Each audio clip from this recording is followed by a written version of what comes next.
Jiddah, abi, umi, ami, amati, khali, khalati, kakak-kakak, ponakan-ponakan semuanya tidak dapat saya sebut satu persatu. Insya Allah kita semua dimuliakan Allah Subhanahu wa Ta'ala. Tadi Ami Abdullah mengatakan Ananda Abdul Somad. Kalau dipanggil Ustadz Abdul Somad berarti keluarga Barabut mengundang penceramah dari Riau. Kalau Ananda Abdul Somad, saya adalah bagian dari keluarga ini. Tapi masalahnya kalau dipanggil Anda Abdul Somad, yang paling susah ceramah itu di tengah keluarga. Jadi kalau ada yang melihat, kok Ustadz Abdul Somad tidak seperti yang di TV atau di YouTube, karena di situ tidak ada pemirsanya, berdua saja dengan kamera. Ini dengan keluarga besar. Ada saya batasi supaya ngomong saya tidak ngelantur kemana-mana. Saya batasi pada 5 poin. Poin yang pertama adalah Innallaha katabal maqadir. Allah sudah menuliskan takdir. 50 alfasanah, 50.000 tahun. Qabla an yakhluqas samawati wal ard, sebelum Allah menciptakan langit dan bumi, bahwa saya sudah dituliskan di Lauhil Mahfuz menjadi bagian dari keluarga Barabut ini. Hari ini kita melihat zahirnya saja, nyatanya saja, tapi ini semua adalah bagian dari rencana indah Allah Subhanahu wa Ta'ala. Mudah-mudahan silaturahim kita ini berlanjut sampai ke surga Jannatul Firdaus. Bersahabat, bersaudara, bertetangga, berkawan di dunia, bertetangga, bersahabat, bersaudara juga di surga. Kata Nabi SAW, sab'atun yuzilluhumullah. Ada 7 golongan yang mendapatkan naungan Allah. Yauma la zilla illa zilluh. Tidak ada naungan, tidak ada tempat berlindung hari itu kecuali naungan perlindungan Allah. Di antaranya adalah al-mutahabbuna bijalali, orang-orang yang berkasih sayang karena aku. Jadi kalau selama ini saya berceramah, la yadkhulul jannata qati'ur rahim, tidak masuk surga orang yang memutus tali silaturahim. Man ahabba ayyubsatalahu fi rizqihi, siapa yang mau dipanjangkan umurnya, wa yunsa'alahu fi atharihi, dimudahkan rezekinya, dilapangkan rezekinya, diberikan barakah, falyasil rahimahu, hendaklah dia menyambung tali silaturahim. Maka sesungguhnya hari ini saya membuktikan bahwa kalau saya ditanya orang, jangan-jangan Ustadz ini cuma hanya pandai ceramah saja, hanya menghafal hadis saja.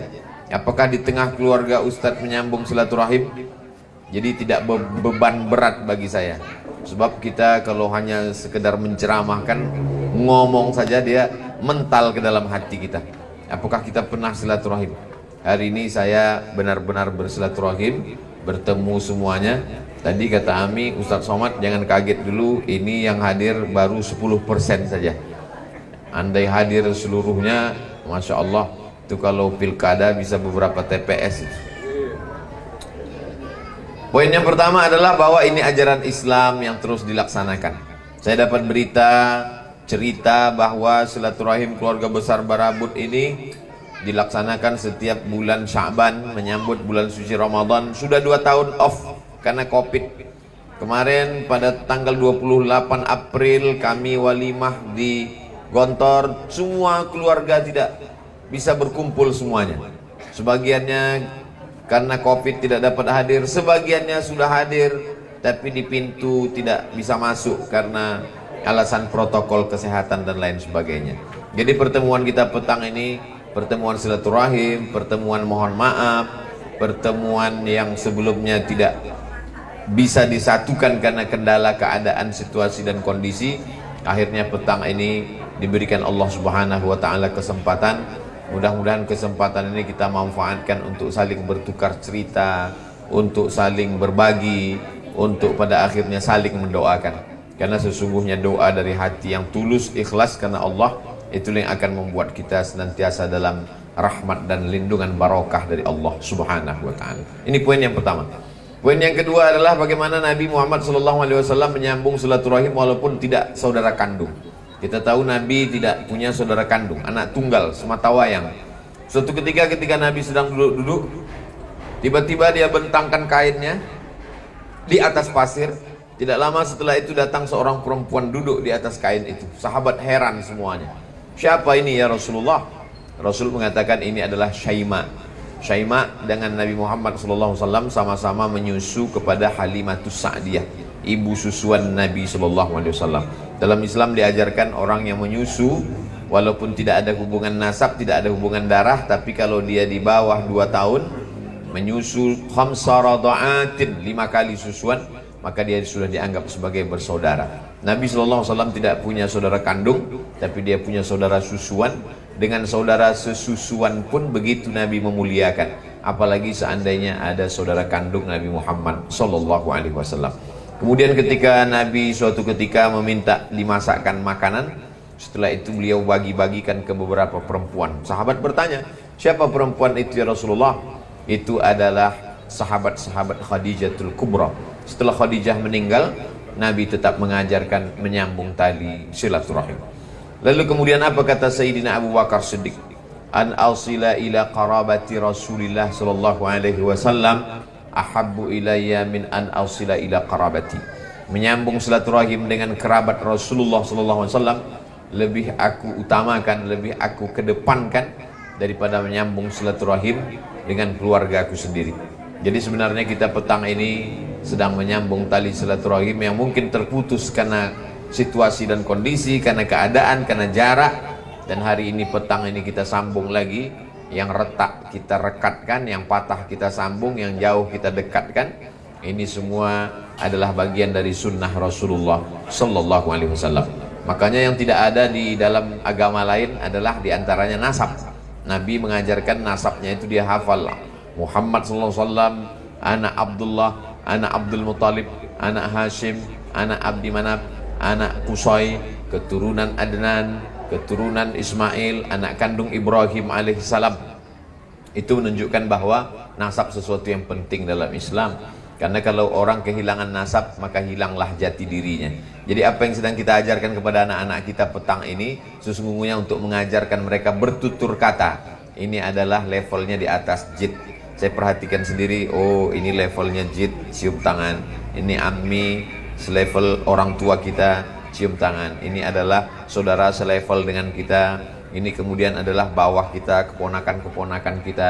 Saya tidak hanya sekedar berceramah, mengajar, tapi saya melihat buktinya nyata di tengah keluarga kita. Walaupun Abi adalah orang tua kami, di atas kami, tapi ketika Abi ketemu dengan di atas beliau, beliau cium tangan. Umi adalah orang tua kami, tapi ketika Umi ketemu dengan yang levelnya di atas, Umi juga mengajarkan cium tangan, menghormati, memuliakan. Karena kata Nabi SAW, laisa minna, bukan golongan kami, man lam yarham saghirana, tidak sayang kepada anak-anak, walam ya'rif syarafa kabirina, tidak menghormati yang tua. Jadi Islam tidak hanya diukur orang itu berapa kali dia pergi ke Makkah haji dan umrah, berapa kali dia sholat tahajud, berapa kali dia melaksanakan puasa sunat, tapi bagaimana dia bersikap kepada keluarganya. Nabi SAW mengajarkan khairukum li ahli. Orang yang paling baik di antara kamu adalah orang yang paling baik di tengah keluarganya. Wa ana khairukum li ahli. Aku adalah orang-orang yang baik di antara keluargaku. Banyak orang, kata orang Jepang, manusia ini wajahnya dibagi 3. Pertama, wajahnya kepada orang lain. Kedua, wajahnya kepada keluarganya. Ketiga, wajahnya kepada dirinya sendiri. Saat dia sendiri, lain wajahnya. Saat dia ketemu dengan tetangga, kawan, sahabat, lain wajahnya. Saat dia dengan orang lain, berbeda wajahnya. Petang ini kita sedang memperlihatkan bahwa kami bersama keluarga, bersama sahabat, bersama ipar, bersama keluarga besar, menunjukkan bahwa kita adalah satu ikatan yang kuat, yang disebut dengan silaturahim, berasal dari rahim yang sama. Lalu kemudian satu rahim ini terpecah menjadi beberapa anak, lalu anak ini lagi terpecah menjadi beberapa cucu, dari cucu ini terpecah lagi menjadi begitu banyak keturunan, tapi sebenarnya mereka berasal dari rahim yang sama. Istilah ini dalam Islam diajarkan, disebut dengan istilah silaturahim, menyambungkan lagi rahim yang sebenarnya berasal dari satu rahim, jidah, terpecah belah menjadi banyak keturunan, kemudian disatukan kembali. Orang yang memutus tali silaturahim sebanyak apapun amalnya, kata Nabi SAW, la yadkhulul jannah, tak masuk surga. Qati'ur rahim, orang yang memutus tali silaturahim. Poin yang ketiga, bahwa selama ini kita mungkin hanya mendengar hadis disampaikan oleh ustadz di pengajian, atau sekedar membaca buku saja. Zaman sekarang tidak bisa lagi hanya sekedar kata-kata yang diuntaikan dengan kalimat yang indah, dengan susunan yang menarik, dengan sastra. Tapi kalau orang tidak melihat bentuk nyatanya, dia hanya sia-sia belaka. Maka dalam ungkapan Arab dikatakan, lisanul hal afsah min lisanil maqal. Perbuatan lebih menyentuh daripada sekedar ucapan. Kalau anak-anak kita ini kita ajarkan, marilah menyambung silaturahim, mesti kenal si anu, mungkin tidak masuk ke telinganya. Tapi ketika kita ajarkan, mesti datang, berkumpul, bertemu, berjumpa, bertatap muka, bersalam-salaman, menghormati yang tua, menyayangi yang muda. Maka ketika itu mereka lihat ini pelajaran yang luar biasa. Karena kita lihat silaturahim ini sekarang sudah diputus oleh medsos. Orang merasa sudah cukup bersilaturahim hanya dengan grup WhatsApp. Orang merasa sudah bersilaturahim dengan daring. Maka tadi kata Ami Abdullah, berasanya daring tidak cukup. Orangnya mesti datang, nyata, kumpul, bertemu, bertatap muka. Ada raut wajahnya, tidak bisa diwakili dengan emotion, tidak bisa diwakili dengan gambar, tapi langsung nyata. Hari ini orang tidak lagi datang, cukup diwakilkan dengan posting di wall Facebook, cukup dengan komen tweet di Twitter, cukup dengan tulisan di Instagram. Tapi hari ini kita tidak demikian. Walaupun kita mengambil gambar hanya sekedar kenangan, tapi kita berjumpa, bertatap muka, bersalam-salaman, ada senyum, ada tanya, ada bicara, ada. Hari ini kita ketemu dengan masyarakat yang silent generation, sunyi. Orangnya kumpul, tapi justru mencari ngobrol dengan orang nun yang jauh. Dan andai ketemu dengan orang yang jauh itu dekat dengan dia pun, dia juga tidak akan ngobrol, dia akan cari teman yang jauh lagi. Komunikasi kita rusak dibuat oleh media sosial ini. Hari ini sebenarnya kita sedang mengajarkan ke anak-anak kita, anak keponakan kita yang akan melanjutkan kehidupan silsilah keluarga besar Barabut di masa akan datang, bahwa mereka dulu pernah diajarkan untuk menyambung tali silaturahim. Mudah-mudahan apa yang kita buat, kita lakukan hari ini berkelanjutan sampai hari kiamat insyaallah. Man sanna fil islami sunnatan hasanatan, siapa yang membuat suatu tradisi yang baik, falahu ajruha, dia dapat pahalanya, wa ajru man amila biha, dan orang yang melakukannya min ba'di, setelah dia meninggal dunia. Andai kita yang sudah level di atas meninggal dunia, anak keponakan kita, cucu-cucu kita melanjutkan tradisi ini, berpindah ke kota lain, berpindah ke daerah lain, maka kita tetap juga akan mendapatkan amal jariahnya. Walaupun tidak dalam bentuk ceramah, walaupun bukan guru, bukan tausiah, tapi sesungguhnya mereka sudah melanjutkan perbuatan amal baik yang sudah menjadi tradisi keluarga.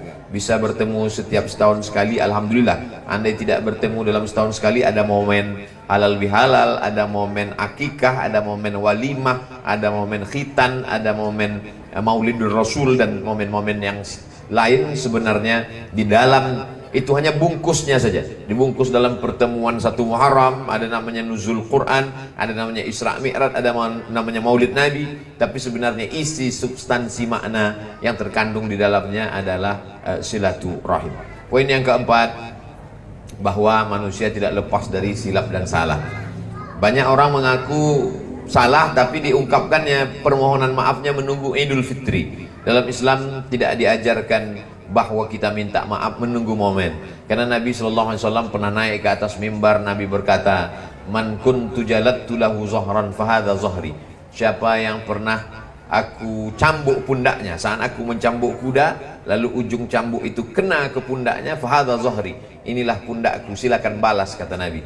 Man kuntu syatamtu lahu irdan, siapa yang pernah aku caci maki, kata-kataku kasar, menyinggung perasaan tidak berkenan di hatinya, fahadha irdi, ini harga diriku, silakan balas, kata Nabi. Mangkana lahu dain, siapa yang ada hutang piutang, aku pinjam hartanya, bendanya. Nabi SAW ingin mengajarkan kepada kita bahwa ada sesuatu yang tidak bisa dibayar dengan uang, bahwa itu mesti minta maaf. Jadi dalam momen seperti ini, sesungguhnya mungkin ada hati yang terluka, ada perasaan yang tersinggung, ada kata-kata kasar menyinggung perasaan, atau ada sesuatu yang tidak pada tempatnya. Karena kita sebagai manusia biasa tempatnya silap dan salah. Kullu bani adama, semua manusia ini khata'un, pernah bersilah, pernah bersalah. Wa khairul khatta'in at-tawwabun. Sebaik-baik orang yang silap, sebaik-baik orang yang salah adalah orang yang bertaubat, menyadari silap dan salahnya. Saya sendiri tidaklah datang untuk berceramah, apalagi menggurui orang-orang tua saya. Saya justru mengambil banyak pelajaran. Duduk sejenak dengan Ami, duduk sejenak dengan Jid, duduk sejenak dengan Abang. Banyak cerita yang saya dengar, banyak kata-kata yang dapat saya ambil pelajaran. Ada orang-orang tua yang lebih lama hidupnya dari kita, masa mudanya pernah dihabiskan untuk suatu perjalanan yang bermanfaat, berilmu. Dalam Islam diajarkan ilmu tidak terbatas hanya sekedar di ruang kelas. Man salaka tariqan, siapa yang melewati suatu jalan, yaltamisu fihi ilman, di jalan itu dia mendapatkan ilmu, sahalallahu lahu bihi tariqan ilal jannah, dimudahkan Allah Subhanahu wa taala jalan menuju surga. Jadi selama dari sejak sampai tadi ngobrol sampailah hari ini, saya banyak sekali mengambil pelajaran tentang perjalanan hidup. Dalam Islam ilmu tidak hanya terbatas torehan tinta kertas di atas pena. Ilmu tidak hanya sebatas dalam ayat dan hadis-hadis Nabi Muhammad SAW. Dalam Islam ilmu itu bersifat umum saja. Semua yang dapat kita ambil pelajaran, langkah kaki, hayunan tangan, kedipan mata, apa yang kita lihat, apa yang kita dengar, semuanya mengambil pelajaran. Alhamdulillah, saya banyak sekali mengambil pelajaran. Di antaranya adalah bagaimana hormat menghormati, bagaimana sayang menyayangi, bagaimana memberikan perhatian, bagaimana bertutur kata yang baik, bagaimana sopan santun dari keluarga besar Barabun. Poin yang terakhir, poin yang kelima, bahwa kita sebenarnya tidak berpisah. Terakhir kita ketemu 6-7 bulan yang lalu, bulan April, Mei, Juni, Juli, Agustus, September, Oktober, November, 7 bulan yang lalu. Hari ini kita ketemu, lalu kemudian kita bersama terus di dalam doa. Sesungguhnya kita tidak pernah terpisah karena kita akan terus selalu berada dalam doa. Dalam Islam diajarkan ad-doa mukhul ibadah. Otaknya ibadah itu adalah doa. Sehingga kalau sudah orang tidak mau berdoa, sama seperti ikan yang pertama kali busuk itu kepalanya. Kalau sudah kepala ikan itu busuk, maka yang lain badan, perut ikut menjadi busuk. Kalau orang sudah sombong tidak mau berdoa, apalagi tidak mau mendoakan orang lain, karena dalam Islam diajarkan ketika kita mendoakan orang lain, disitulah malaikat dikirimkan, Allah Ta'ala berkata amin walaka mithluh, kabulkan doa orang ini, engkau mendapat yang sama seperti yang engkau doakan. Ad-doa silahul mu'min, doa itu senjatanya orang beriman. Kita tahu hari ini banyak sekali kesulitan, khususnya kesulitan dakwah.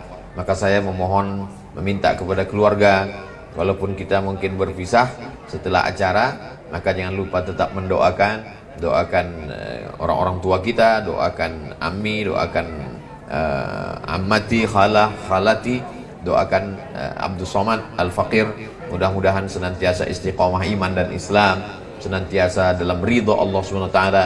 La taj'alil hayat, Allahumma ja'alil hayata ziyadatan lana fi kulli khair. Kalau kau tambahkan usia kami sampai ke tahun depan, maka sesungguhnya tambahan itu adalah tambahan amal soleh. Wa ja'alil mauta rahatan limin kulli syarr. Andai usia pendek tak dapat ditolak karena sudah takdir Allah Subhanahu wa taala, maka pendeknya usia itu pun adalah juga berhenti dari perbuatan dosa. Orang beriman tidak pernah bersedih, karena kalau umurnya bertambah, pahalanya bertambah. Kalau umurnya pendek, dosanya berkurang. Itulah 5 poin yang dapat Al-Faqir sampaikan pada kesempatan silaturahim yang amat sangat bermakna ini. Mudah-mudahan silaturahim kita ini membangkitkan semangat kita lagi yang sebelumnya 2 tahun tidak bertemu. Di masa akan datang akan terus kita lanjutkan, akan terus kita lestarikan, berpindah dari satu kota ke kota-kota yang lain, sampai masanya nanti insya Allah menjadi sebuah tradisi yang berkelanjutan sampai anak cucu kita. Itulah yang dapat saya sampaikan. Terima kasih atas segala perhatian. Mohon maaf atas segala kekhilapan dan kesilapan. Banyak tutur kata tidak berkenan di hati, menyinggung perasaan. Aku lu qauli hadza astaghfirullah li wa lakum. Wassalamualaikum warahmatullahi wabarakatuh. Tanya jawab. Boleh? Baiklah, hadirin semuanya, Bapak, Abi, Umi, dan Amati dan Umi semuanya, Ustaz Abdul Somad bersedia untuk berdiskusi. Mungkin satu orang dari laki-laki ada yang ingin bertanya, boleh, nanti akan dijawab oleh Ustaz Abdul Somad. Boleh angkat tangan yang laki-laki, kira-kira siapa yang mau bertanya? Yang perempuan satu orang lagi, siapa yang mau bertanya silakan. Ini kesempatan yang langka sekali. Ada yang mau bertanya? Oke. Ya. Tak enak orang tua tak abdi dia. Terima kasih. Saya bukan bertanya, tetapi berharap Ustadz Abdul Somad sekiranya tidak berkeberatan, entah kapan ada pertemuan lagi, mungkin Sohibul Baitnya adalah Ustadz Abdul Somad. Kalau ini Sohibul Baitnya adalah kan Abah Salim. Nah, sekarang di mana? Itu aja. Pertanyaannya luar biasa ini ya. Monggo Ustaz Abdul Somad.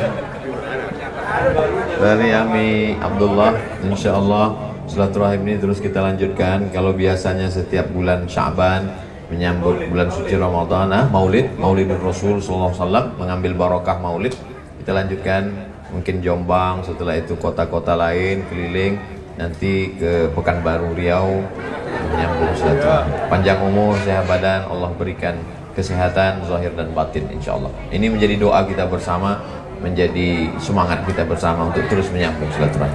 Wallahu a'lam.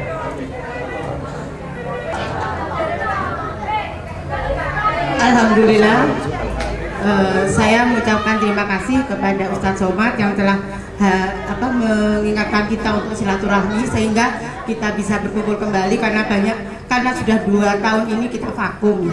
Nah ini mungkin kalau tadi Ustadz Abdullah tadi bilang kalau Ustadz Somad yang seandainya kita diundang ya, kita dibalik seandainya, ini bukan seandainya Ustadz ya, kalau kita misalnya untuk yang akan datang biasanya kan 6 bulan sekali ya Ustadz ya, setahun sekali pas hari Rajab itu, bulan Rajab atau Sa'ban. Kalau seandainya kita mengundang Ustadz, bisakah Ustadz memberikan waktu yang sedikit untuk keluarga Barabut gitu. Terima kasih. Mungkin tahu untuk yang akan datang di Kota Malang yang diminta oleh Ibu Abdullah Said Barabut, Said Batati tadi kebalik ya Ustadz. Tadi kalau Ustadz Abdullah Said Batati itu minta Ustadz Somad sebagai Sohibul Bait. Tapi kalau di sini istrinya malah dibalik, kepinginnya beliau mengundang Ustadz untuk di Malang untuk pertemuan yang akan datang keluarga besar Barabut. Begitu. Mungkin Umi Kulsum yang bisa menyambung ya. Ini karena ini sudah powernya keluarga besar Barabut, Umi Kulsum. Ya, ya Mbak. Begitu. Oke, monggo ya. Itu saja mungkin Ustaz. Terima kasih waktunya. Assalamualaikum warahmatullahi wabarakatuh. Ada yang mau bertanya lagi biar sekalian? Mungkin ada yang lain. Kalau saudara ambil. Atau mungkin ada tambahan lagi Ustaz. Mohon maaf. Seandainya dari keluarga besar ini kita punya semacam perkumpulan atau Bismillahirrahmanirrahim. Saya tidak diundang sebagai ustadz yang berceramah dalam acara silaturahim Barabut, tapi saya sebagai bagian dari keluarga. Jadi saya tetap datang. Hanya saja saya minta misalnya situasi kurang terkendali. Insya Allah acara silaturahim keluarga Barabut bulan Maulid 2022 saya datang, tapi mohon diinformasikan tanggalnya kira-kira beberapa bulan sebelumnya supaya tidak tabrakan dengan jadwal lain. Kemudian untuk kajian yang kota-kota itu kita sudah bagi di 2022. Setiap satu daerah saya datang, ada yang 1 kali, ada yang 2 kali.